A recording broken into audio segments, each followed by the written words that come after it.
Bismillahirrahmanirrahim. Assalamualaikum warahmatullahi wabarakatuh. Waalaikumsalam. Yang terhormat Bapak Kepala UPT SMP Negeri 1 Tapung, Bapak Abdurrahman MPD.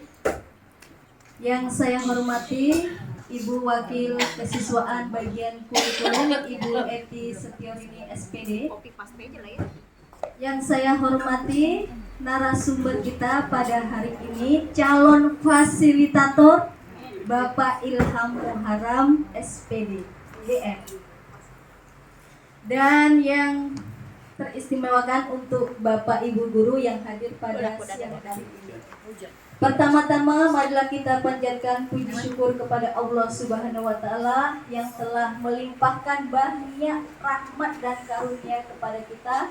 Salah satunya adalah nikmat kesehatan dan kesempatan sehingga kita sholawatul iring salam marilah kita hadiahkan buat junjungan alam Nabi besar Muhammad sallallahu alaihi wasallam dengan ucapan Allahumma sholli ala sayyidina Muhammad wa ala ali sayyidina Muhammad. Baiklah Bapak Ibu, untuk menyingkat waktu kita lanjutkan pada kegiatan kita, yaitu pengibasan pelatihan fasilitator daerah bimbingan konseling oleh Bapak Ilham Muharram.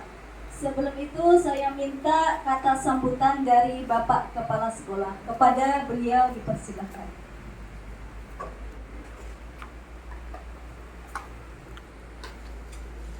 Bismillahirrahmanirrahim. Assalamualaikum warahmatullahi wabarakatuh.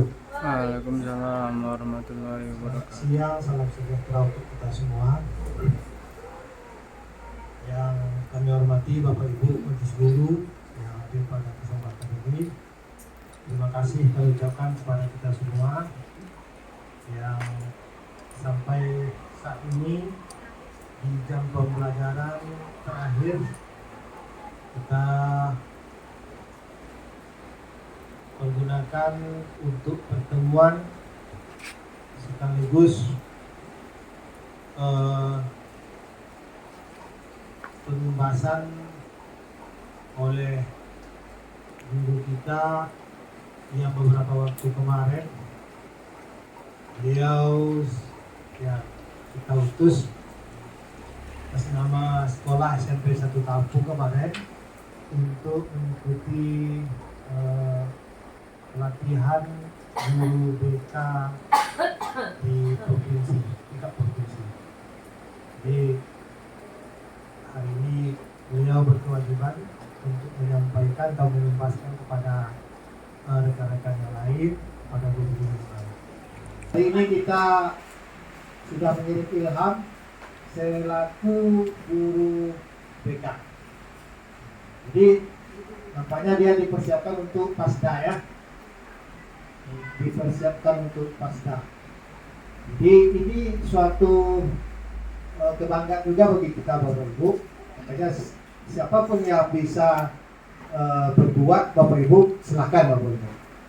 Makanya kami harapkan kita tetap semangat Bapak Ibu. Semangat dalam berbuat. Bagaimana pertama kita mengisi diri kita dulu yang jelas Bapak Ibu.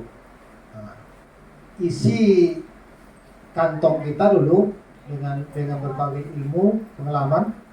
Nah, hari ini baru kita ada kesempatan untuk menuangkan kembali Bapak Ibu ya.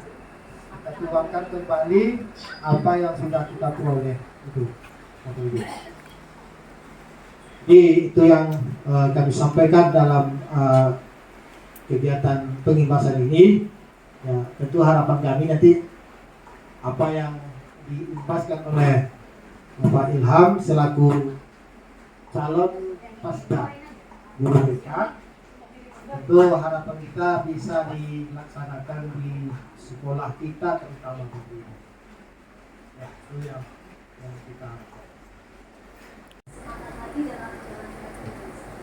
Untuk kata sambutan berikutnya yaitu kepada Ibu Ketua Komsel, yaitu Ibu Eti, pada beliau dipersilakan.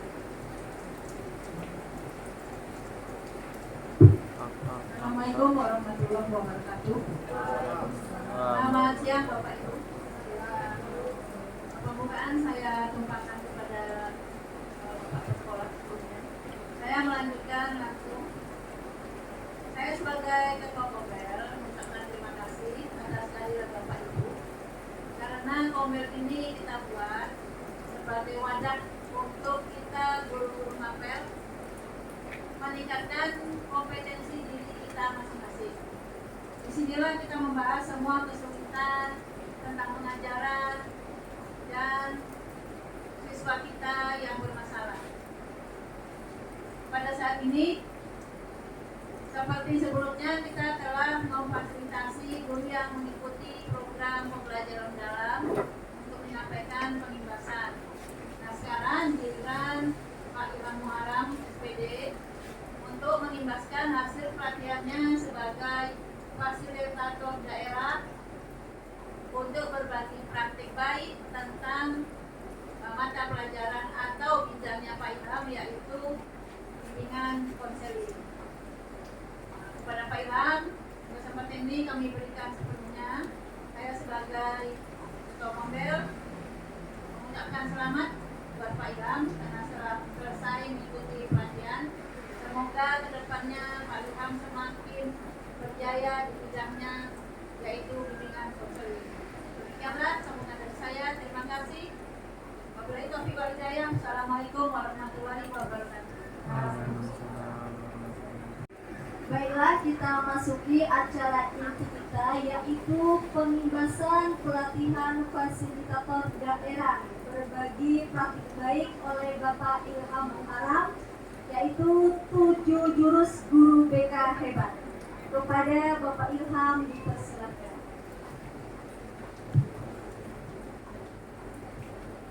Bismillahirrahmanirrahim. Assalamualaikum warahmatullahi wabarakatuh. Waalaikumsalam warahmatullahi wabarakatuh. Alhamdulillah, syukurillah, la haula wala quwata illa billah. Asyhadu an la ilaha illallah wa asyhadu anna Muhammadar Rasulullah. Wa bi billahi wa rabba wa bi muslimina wa bi Muhammadin nabiyya wa rasulullah ba'du.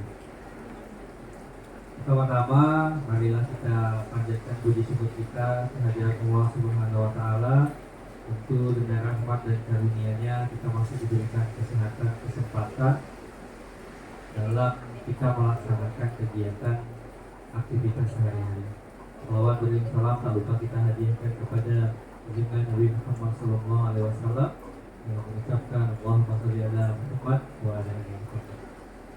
Baiklah, pertama-tama Bapak Ibu semua yang sama-sama kita hormati, Bapak Kepala Sekolah SMP Negeri 1 Tatung, Bapak Abdul Rahman PD, dan sama-sama kita hormati Ketua Komunitas Belajar Cemara SMP Negeri 1 Tatung, Ibu Evi Setior ini, dan tentu yang saya muliakan Bapak Ibu yang hadir dalam kegiatan komunitas belajar kita yang kita laksanakan setiap hari Senin di jam terakhir. Baiklah Bapak Ibu, saya berdiri saja agar lebih interaktif. Dalam proses kami Bapak Ibu, saya merupakan salah satu utusan dari Kabupaten Kampar. Kami dipilih setelah kami melaksanakan pelatihan kemarin Pak Ahmad yang di kabupaten. Lalu kami dipilih mewakili Kabupaten Kampar untuk mengikuti TOT atau pelatihan Training of Trainer. Jadi kami disiapkan sebagai calon fasilitator daerah. Dari Kabupaten Kampar ada 22 guru Bapak Ibu, termasuk dari kampung saya, dan sekolah Pak Kampung Hilir, Pak siapa Pak? Kepala sekolahnya? Ya, Pak Prada. Jadi kalau dari kampung saya, Kampung Hilir ada. Ya. Kalau dari kampung dari SMP 10 juga. Jadi dari kampung ada 2, dari Kampung Hilir ada 1. Jadi berdasarkan hasil keputusan itu ditentukan oleh dinas Bapak Ibu. Jadi penentuan yang berangkat ke provinsi kemarin itu ditentukan oleh dinas. Nah sekarang dalam praktiknya kami melaksanakan kegiatan pengibasan sama halnya seperti pembelajaran mendalam. Di kawan-kawan kita sudah ada yang mengikuti pembelajaran mendalam. Nah, mereka juga melakukan pengibasan. Praktik baiknya dilaksanakan dengan pengibasan kepada rekan sejawat salah satunya. Nah, yang selanjutnya Bapak Ibu, dalam proses ini saya juga sama melaksanakan tugas dan kewajiban seperti peserta PM. Kami juga mengerjakan LMS, kami juga melaksanakan OJL dengan siswa, kami juga melaksanakan OJL langsung dengan rekan sejawat, dan penentuan untuk minggunya sekarang adalah pelaksanaan untuk pengibasan kepada rekan sejawat. Jadi Bapak Ibu menyambung dalam hal ini apa yang disampaikan, kenapa topiknya adalah 7 jurus guru BK hebat. Ini berkaitan dengan guru wali Bapak Ibu. Jadi karena kita semua kemarin sudah membahas topik tentang guru wali dan kita memfasilitasi anak-anak kita. Jadi keterhubungan atau hubungannya adalah nanti ada materi-materi BK, materi-materi tentang perkembangan. Dalam hal ini ada 7 jurus. Yang pertama Bapak Ibu, yang pertama adalah kenali potensi. Jadi kenali potensi ini adalah bagian esensial bagi seorang guru BK. Jadi bagaimana memahami dan mengetahui potensi anak-anak atau peserta didik. Implementasinya adalah nanti anak-anak kita difasilitasi terhadap perkembangan prestasinya, baik itu di bidang olahraga, baik itu di bidang seni, maupun di bidang akademik.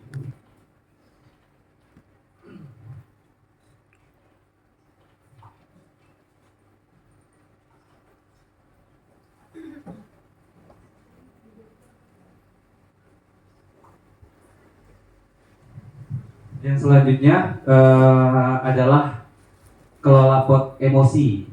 Nah, ini merupakan bagian juga terhadap materi bimbingan konseling, karena dalam pelaksanaannya Bapak Ibu dalam 7 jurus ini agak mendalam ketika satu topik kita bahas. Contoh misalnya kenali potensi, itu ada beberapa sub, jadi ada beberapa bab lagi. Karena saya mengimbaskannya kepada rekan sejawat yang mungkin secara keilmuan kita berbeda ya Bapak Ibu. Kalau saya memang bimbingan konseling lebih kepada pembangunan mental, pembangunan karakter peserta didik dalam meningkatkan, membangun potensi yang ada dimiliki oleh peserta didik. Makanya berbeda dengan capaian yang dimiliki oleh guru mata pelajaran. Yang selanjutnya ada tumbuhkan resiliensi atau daya lentik, daya juang. Jadi anak-anak zaman sekarang resilient atau daya juangnya ini masih rentan atau lemah. Baru selanjutnya jaga konsistensi, jalin koneksi dan menata situasi. Bangun kolaborasi, jalin koneksi dan menata situasi. Jadi ini adalah bagian-bagian dari 7 jurus BK. Nah, dalam hal ini, dalam pengibasan ini, karena keterhubungannya dengan pemahaman kita terhadap peserta didik dalam sisi psikoedukatif atau dalam sisi psikologinya, tentu memahami karakter dan memahami peserta didik dan menangani peserta didik sekarang wajib dikuasai oleh Bapak Ibu guru. Jadi kita tidak hanya ditugaskan pada aspek mentransfer pengetahuan, tapi kita juga mentransfer nilai-nilai akhlak perilaku. Makanya tugas kita adalah tidak hanya mengajar di kelas, memberi materi, tapi kita juga menanamkan nilai-nilai perilaku, menanamkan nilai-nilai akhlak kepada peserta didik. Dan itu tidak bisa dibebankan kepada satu guru saja, tetapi harus kita semua Bapak Ibu. Oke, dalam hal ini ada materi yang ingin saya bawakan dari 7 jurus yang mungkin nanti bisa kita sinergikan bersama terhadap Bapak Ibu guru mapel.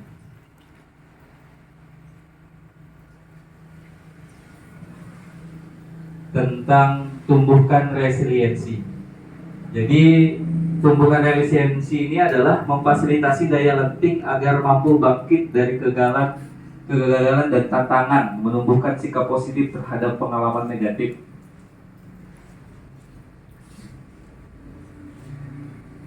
Jadi Bapak Ibu, realitas di lapangan ternyata rapuhnya generasi muda itu merujuk data dari Indonesia National Adolescent Mental Health Survey 2024. Sekitar 15,5 juta remaja atau setara dengan 34,9% dari total populasi remaja di Indonesia mengalami masalah kesehatan mental. Maka daripada itu penguatan karakter generasi muda menjadi krusial dan dalam memanfaatkan bonus demografi menuju Indonesia Emas 2045. Bonus demografi yang diprediksi mencapai puncaknya pada 2030 sampai 2040 merupakan peluang besar bagi Indonesia untuk menjadi negara maju. Namun peluang ini hanya dapat dimanfaatkan jika generasi muda memiliki kesehatan mental yang baik, karakter yang kuat, dan produktivitas yang tinggi. Jadi kalau untuk kita lihat Bapak Ibu, anak-anak zaman sekarang dalam sisi kesehatan mental, ternyata dalam data itu besar sekali masalahnya. Kalau kita dari sisi sekolah, kalau kita lihat dari latar belakang keluarga, orang tua, jadi anak-anak kita ini sebenarnya menjadi korban dari ketidakutuhan tanggung jawab orang tua terhadap anaknya. Jadi perilaku dia, sikap dia itu adalah hasil dari pembiasaan dia di rumah, hasil dari didikan dia di rumah. Kadang anak-anak ini tidak paham masalah dia itu salah karena dibiasakan di rumah itu sesuatu yang salah. Jadi hal yang paling penting adalah membangun kesadaran dari dia dan kita intervensinya dengan pembiasaan yang baik. Itulah mewujudkan pada perubahan kepribadian Bapak Ibu. Kalau sudah jadi kepribadian akan jadi karakter. Hanya kalau sudah jadi karakter, maka dalam kajian penelitian itu 80% individu berhasil itu tahu anak-anak bisa berhasil itu ketika mempunyai karakter yang tangguh.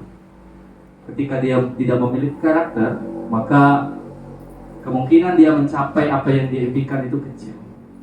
Maka tugas dan tanggung jawab kita semakin berat karena dibebankan tidak hanya membangun kesadaran, tapi membangun pembiasaan yang selama ini salah di rumah. Mungkin saya bisa kasih contoh Bapak Ibu. Kalau anak zaman sekarang ini bagaimana kondisi mentalnya. Kalau kita lihat Smart TV, itu kemampuan Smart TV itu luar biasa. Gambarnya jernih, jaringannya cepat ya. Kalau coba kita lihat TV dulu, TV jadul ya. Biasa kalau ada sesuatu yang salah itu atau enggak jelas gambarnya, dia dipukul itu terang lagi TV-nya.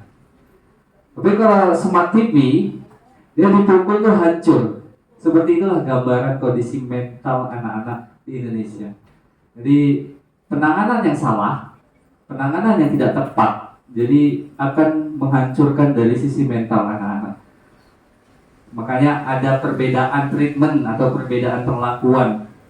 Kalau orang dulu dipukul bagus dia, Bu. Kalau anak sekarang dipukulin malah lain dia. Nah, itu diibaratkan tadi Smart TV.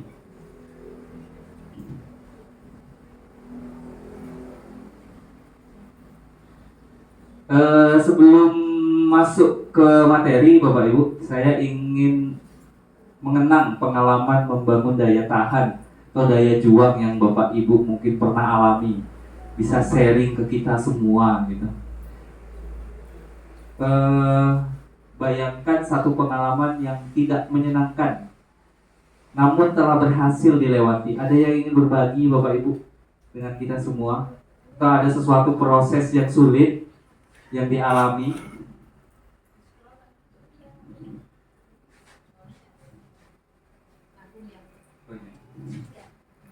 atau merasa diremehkan, dijatuhkan secara mental, tidak dianggap, diabaikan, dipermalukan, mengalami ketidakadilan, pengalaman yang tidak menyenangkan, tapi berhasil dilewati, pengalaman yang sulit. Ada yang mau berbagi, Bapak Ibu?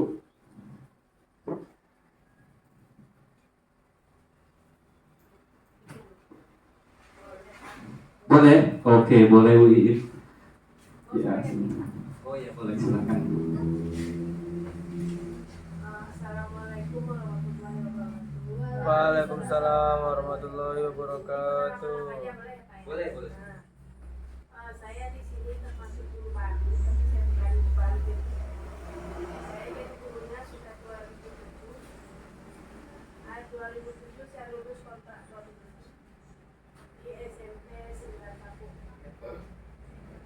Mungkin karena apa namanya, belum rezekinya PNS yang pada saat itu ada pernikahan, tapi ada salah sedikit saya. Akhirnya saya baru diangkat jadi pegawai sama seperti rekan-rekan di sini di umur 41 tahun. Ya alhamdulillah. Nah, secara mental begitu saya pindah ke sini, mungkin Bapak Ibu tahu, itu memang begitu berat rasanya dulu. Pertama dari segi keluarga, kedua dari segi saya merawat anak-anak saya. Kan saya dua bocil. Memang pada saat itu memang baru saya pertama merawat bocil itu memang betul-betul dari tangan saya gitu loh. Bukan di rumah, bukan di tangan saya, cuma di rumah ada yang bantu. Ada tante saya, ada kakak, ada nenek, ada orang spesial lah. Nah di sini itu saya merasa sangat tertekan 3 bulan pertama, 6 bulan pertama, PMM saya hancur ya Pak. Sampai saya ditelepon kepala sekolah dengan keterbatasan yang menurut saya, saya paling hancur kali ini jadi guru di sini. Saya nggak bisa berbuat apa-apa, mana laptop saya rusak lagi di SMP 9 terakhir. Sampai sekarang saya belum beli itu, karena memang banyak yang harus saya persiapkan. Namanya sekolah baru, pengalaman baru, mengurus yang baru, semuanya serba baru. Nah pengalaman itu membuat saya sedikit demi sedikit, dan teman yang mungkin merasa dekat itu Bu Iswati, jujur aja ya Bu Iswati. Bu Iswati lah yang tahu ya. Cuma saya pelan-pelan Bu Iswati bimbing, Bu ini, Bu ini.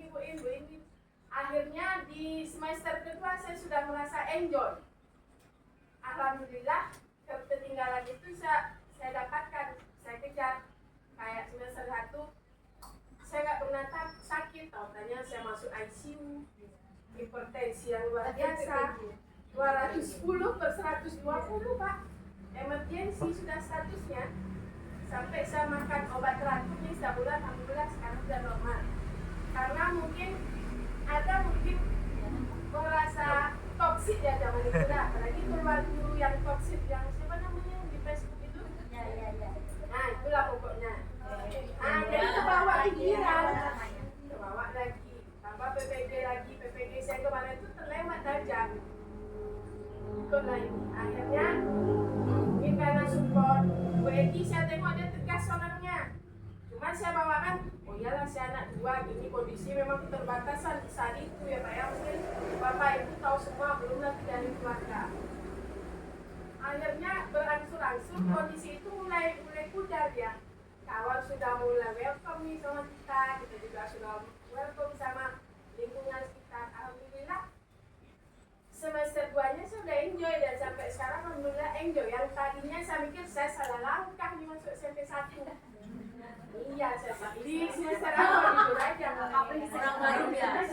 Iya, itu memang pengalaman yang gimana, double hebat kalau dalam hidup saya. Mohon maaf Pak, kalau saya dulu pakai mobil saya ke sana kemari. Sekarang mobil saya nggak ada, nggak apa-apa, jatuh tapai, diculik jalan, tertimpa tangga. Nah itulah saya sekarang.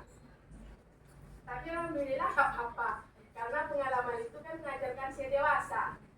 Saya bisa mendidik anak saya bisa ikuti alur di sini, namanya tempat baru, semua serba baru. Alhamdulillah sekarang sudah enjoy rasanya. Oh jadi saya nggak salah pilih sekolah nih kan gitu. Bukan saya memilih SMP 1, memang saya ditugaskan. Nggak bisa pilih. Ya. Kita pilih. Memang ditugaskan dari sana. Yang SMP 9 itu saya pilih SMP 1 enggak. Saya tuh berpikirnya dapatlah saya di pelosok kan. Alhamdulillah mungkin ini hikmahnya baik ya, mengajarkan saya dewasa. Sampai sekarang step by step saya sudah bisa lalui dan saya rasanya sangat enjoy di SMP 1 sekarang. Apalagi kawannya sudah welcome semua aktivitas bisa saya lanjutkan. Dan mungkin menurut saya itu dulu saya sering jauh 2 kali lampu merah. Sekarang mungkin saya nomor 2 pagi mungkin atau nomor 1 pagi saya. Ya, saya pengalamannya Pak yang luar biasa. Yang kalahkan nomor 1. Oke, terima kasih Bu Istin atas penyampaian pengalaman yang luar biasa kepada kita semua. Tentu setiap dari Bapak Ibu juga pasti ada pengalaman yang pahit dan berhasil dilewati.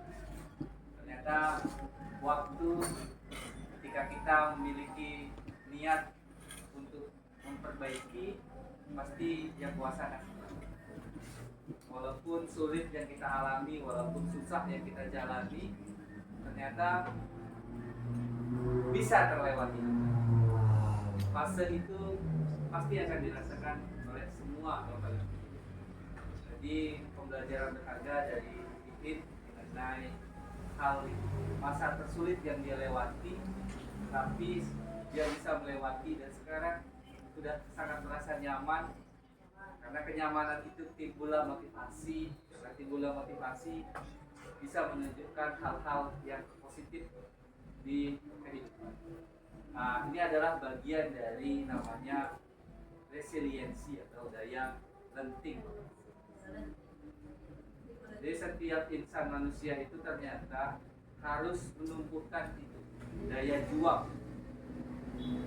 Nah, tadi dijelaskan pengalaman pahit dari sedikit mengenai perjuangan yang dilewati. Kalau didefinisikan sekarang Bapak Ibu, pasti juga Bapak Ibu mengalami proses yang sulit, pasti juga melewati masa yang sulit dan ternyata bisa melewati. Itu disebut dengan resiliensi.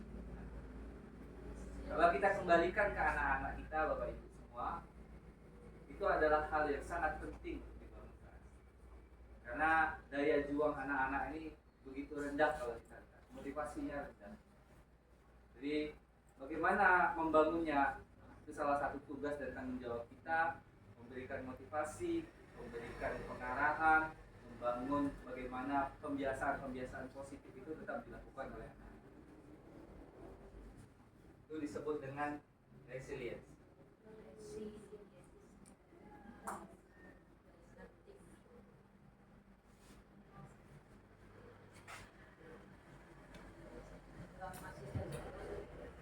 Boleh Bu, sedikit menjawab dari perjalanan itu tadi.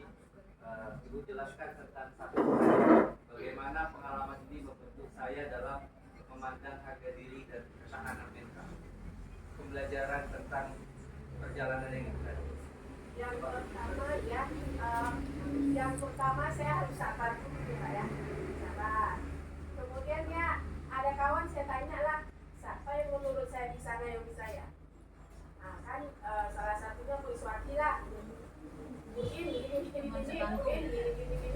Samping itu saya juga nengok sportivitasnya dari Bu Kurikulum. Oh luar biasa di Kurikulum kan gitu. Memang mungkin saya belum seper beliau, tapi saya berusaha. Minimal saya nggak kena marah aja datang kelas sudah luar biasa menurut saya. Ini kan sudah bisa saya jalani, saya sudah nyuper pagi banyak Pak. Sudah ya kata.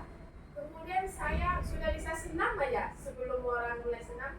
Oh berarti ini sudah pencapaian kan gitu.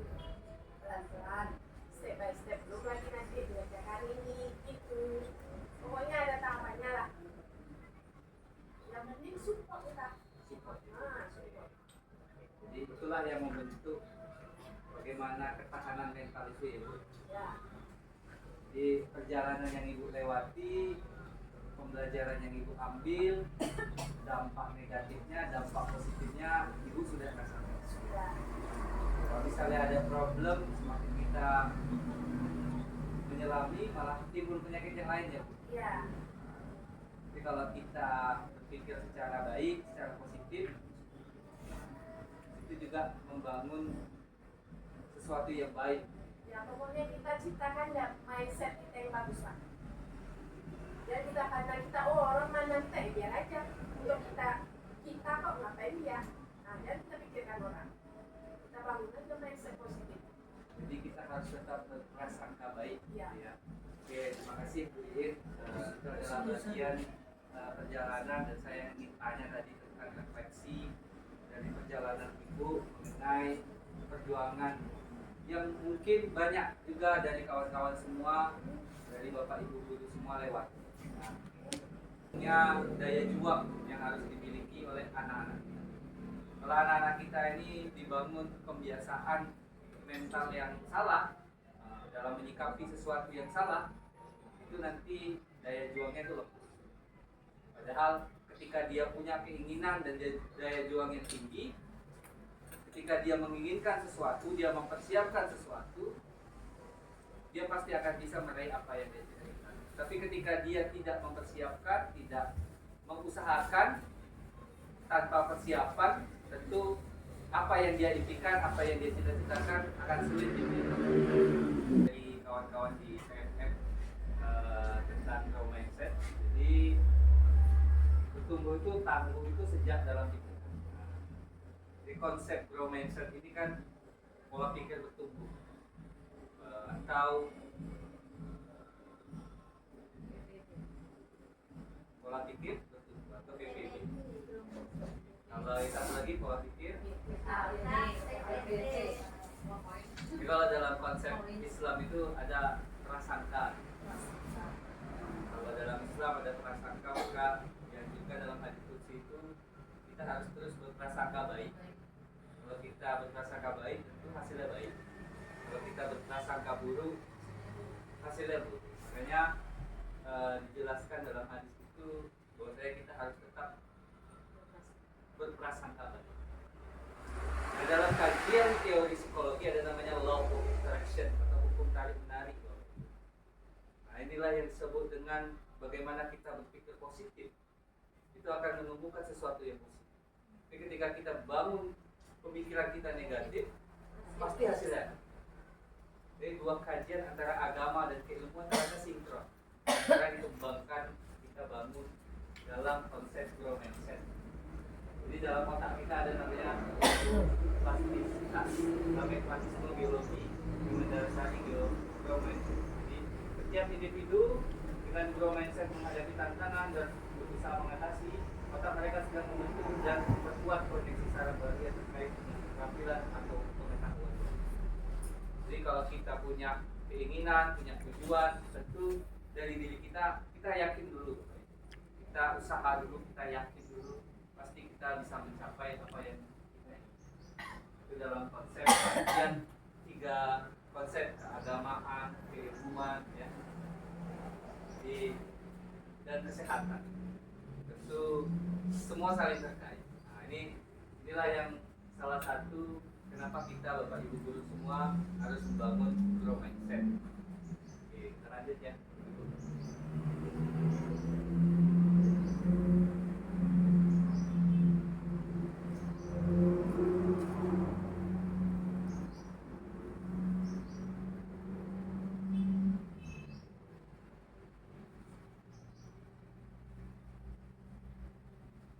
Nah, ini salah satu contoh tentang kesuksesan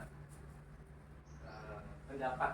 Ini pendapat itu akan menentukan terhadap perilaku yang akan diambil kan. Banyak orang berpendapat, saya nggak bisa, saya nggak akan mampu. Tentu itu masuk dalam kategori fixed mindset atau pola pikir. Kalau kita berpola pikir maju, saya nggak bisa, ya harus belajar. Saya belum bisa, saya akan coba lagi. Saya akan berusaha. Dalam praktiknya saya lihat Bapak Ibu yang senior banyak mencontohkan kayak Bu Raid ya, walaupun tengah usia yang mungkin hampir pensiun bentar lagi, tapi jiwa semangat ya luar biasa.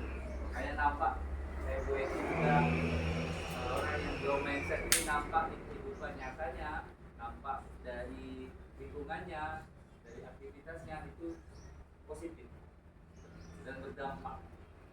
Itu salah satu contoh tentang grow mindset.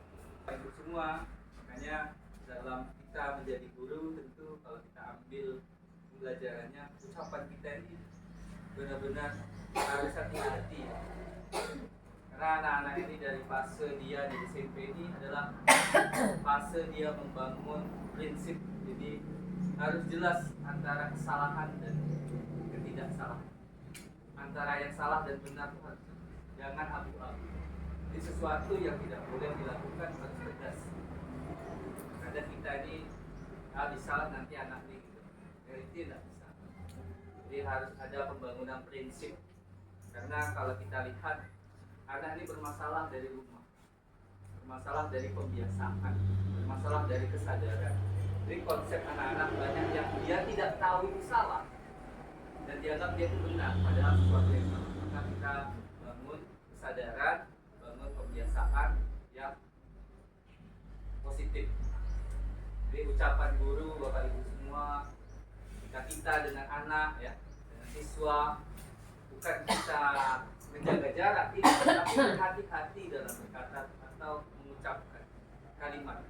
Dan kita lost control sembarangan. Akhirnya anak-anak ini dalam menafsirkan dan memahami, dia itu belum sampai. Jadi keluarlah ungkapan yang salah, keluarlah perilaku yang salah dari anak. Makanya dari kita, Bapak Ibu semua, tentu kita bangun adalah kebiasaan yang baik, kebiasaan yang positif. Jangan sampai anak-anak nanti menganggap dari ucapan, dari perilaku kita, dia meniru sesuatu yang salah. Jadi kehati-hatian kita dalam memberikan penjelasan, dalam menyampaikan materi, dalam kita di kelas, dalam bersosialisasi dengan anak, tentu bukan kita lepas atau lost control, tapi ada batasan sehingga anak-anak ini bisa memahami sesuatu yang baik, sesuatu yang benar itu seperti apa.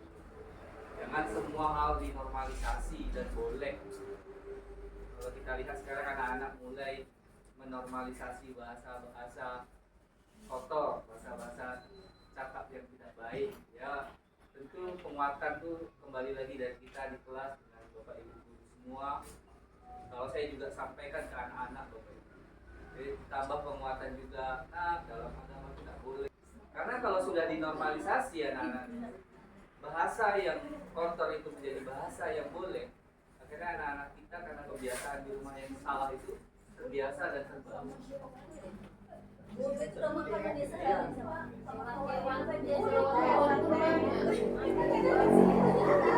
Kita tingkatkan sampai kita saya biasa yang mendapatkan kita berhati mamalahnya di awal-awal. Tapi apa enggak mungkin kebiasaan di rumah mungkin ya kita enggak Karena mungkin dari rumah itu ada kesadaran dan menganggap normal bahasa-bahasa yang kotor. Ya hal yang biasa aja, hal yang normal saja. Dan itu yang sebenarnya kita juga melihat kondisi keluarga, pendidikan orang tua, lingkungan tempat tinggal anak, itu juga mempengaruhi dari kebiasaan. Kita ya intervensinya sebagai Bapak Ibu guru tetap membangun kesadaran, mengingatkan, pelan-pelan kita sampaikan. Karena itu sudah tanggung jawab kita jangka panjang Bapak Ibu. Yang kita ucapkan, yang kita sampaikan, itu merupakan kurang Pak Reja nilai ibadah kita dan itu akan terpatri lanjut kepada Bu, lagi nggak anak-anak. makan gula Anak-anak ini akan Budak terdidik buncit juga apa yang kemarin. disampaikan, walaupun mungkin sesuatu itu tak baik. Makanya dalam ucapan, dalam penyampaian tentu kita harus lebih berhati. Nah kalau untuk umpan balik Bapak Ibu bisa nanti dalam proses pelaksanaan itu ada teori Burger namanya, ketika diskusi misalnya kita apresiasi dulu, tapi jangan langsung memuji. Kita lakukan koreksi. Setelah itu baru kita akhiri apresiasi. Jadi tidak bisa tiba-tiba ketika kita anak-anak, oh mantap, bagus, kamu hebat. tetap harus ada koneksi. Itu dalam teori Mudgir ya Bapak Ibu. Jadi bagaimana memberikan umpan balik. Sampai sini ada pertanyaan Bapak Ibu? Tanya Kais. Saya kan Ya, Bu. ini yang kegagalan ini maksudnya kegagalan dia dalam belajar, dalam kehidupannya, atau kegagalan apa ya? Patah semangat gitu. Gitu. Terus apakah kalau sudah dia berkarakter, sudah karakternya dan apa bisa nggak dirubah lagi? Kalau sudah karakternya kayak gitu, karakternya udah kayak gitu, itu selalu bilang oh berarti nggak bisa dirubah lagi gitu. Jadi menguatkan sesuai dengan kegagalannya. Karena kegagalan ini kan tadi Ibu bilang ada banyak hal. Kalau di sini memang di secara implementasi ini bisa digunakan untuk semua hal, mungkin dari aspek dia kehidupannya atau dalam belajarnya itu bisa merupakan jadi. Nah tadi apakah berubah karakter itu yang sudah jadi itu ya dimulai dari kesadaran dulu. Kesadaran dulu, kita bangun kesadaran. Setelah dia memiliki kesadaran, tentu kita bangun kebiasaan. Kebiasaan inilah kebiasaan positif. Kebiasaan dalam kemarin kita bahas ada disiplin positif.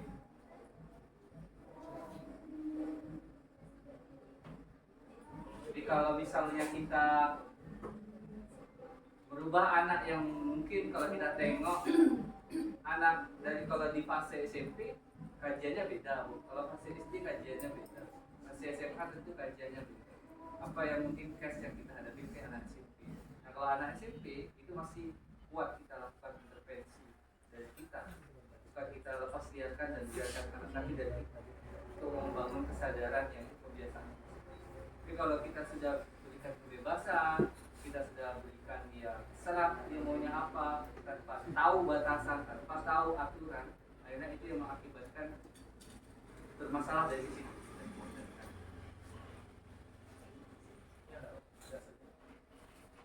Di setiap usia itu kan tentu Kadang-kadang kita sendiri pula yang PPT, yang mulai lah, wes lah, ikut biarin aja anak di saya dilawan sebentar aja, orang anak-anak besar, dari malah itu nggak lama gitu lagi.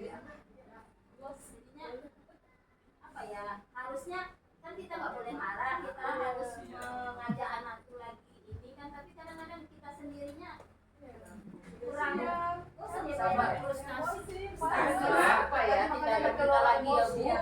Kadang marah pikir itu bukan nggak apa boleh. lagi tindakannya? Marah itu boleh. Karena ini kan perlu juga ada ketegasan. Karena kalau kita tidak berikan ketegasan, anak ini tidak akan paham. Hanya ada ketegasan dan boleh.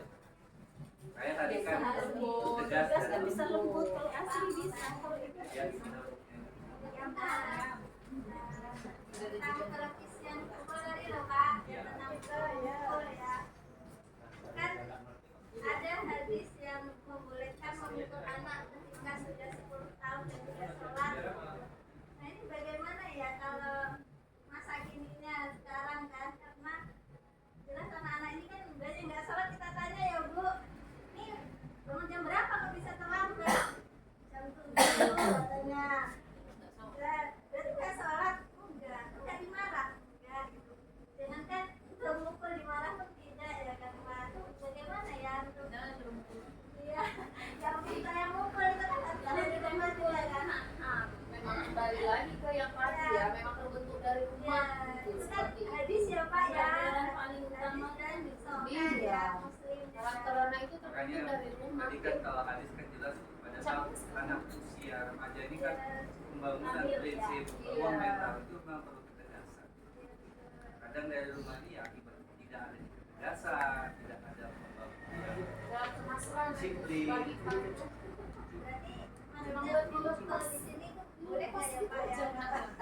Kan kita udah Nggak boleh, otomatis. ya karena itu Iya, jadi ada hukum juga ya karena itu sama agama ya. Tapi kalau 7 tahun kan hanya diajarkan saja, tapi kalau sudah 10 tahun kan kewajiban tuh, jadinya boleh.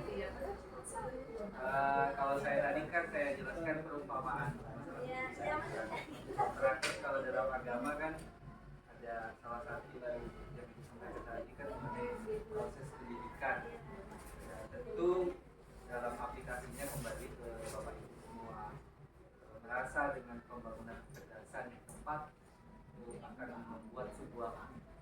kebiasaan yang baik, kebiasaan yang positif itu kembali.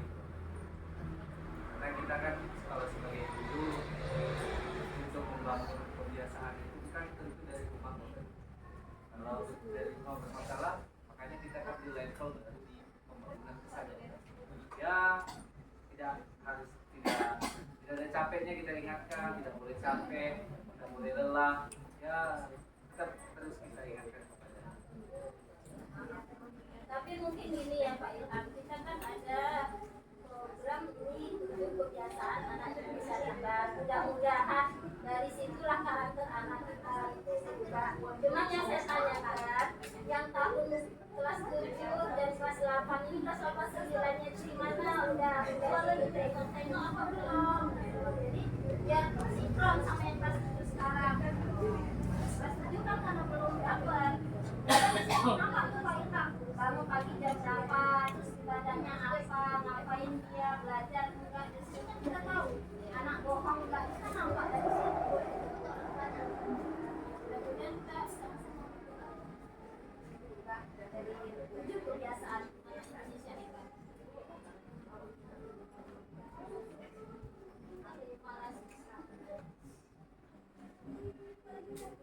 Ya mudah-mudahan ya Bu Eka, jadi selama ini yang harus dapat mungkin kelas 9 terintegrasi dengan Coba tanya kali udah hilang tuh berarti. Besok kami tanya, besok ingatin. ya sebenarnya memang kan implementasi atau praktik itu memang dari rumah, dari orang tua yang mendampingi.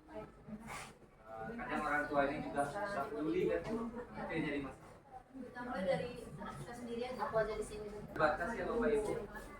Jam ini juga kita ada sharing, saling berbagi.